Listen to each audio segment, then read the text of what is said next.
Assalomu alaykum, hurmatli kuzatuvchilar. Mana biz Damas avtomobiliga yog' quyib bergan edik, motorlarni moyini almashtirib bergan edik. Akamiz shikoyat qilib ketdilar. Aka keling, mana shikoyatingiz nima haqida sen ayting mana bu sizlarga. Xo'p, salom.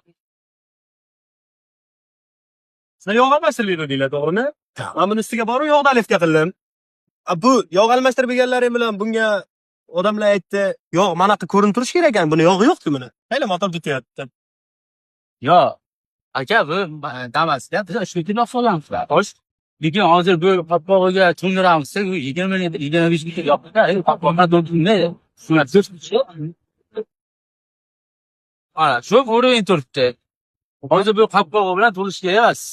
To'lmaydi, anaqa bo'lmaydi. So'chim Menga aytilishicha men bu yog' ko'rinib turish kerak ekanda, men bu yerga to'la turish kerak ekan. Bo'lmasa motor rasvo bo'ladi. Yo'q, hop. Rektor odamlar aytganicha, men shunday qilib kuyiraman. Qanday sizlar menga isbotlaring bormi? 3 litr yog' ketishga motorga. Ha, keling, ko'pda. Hozir muxlislar nima deysizlar? Damasga 3 litr moy qo'yish kerakmi yoki to'la turish kerak qopqog'i bilan? Qopqog'i bilan to'la turish kerak. Kommentariyaga belgilab keting. Negativlar, bangillaturinglar. Shu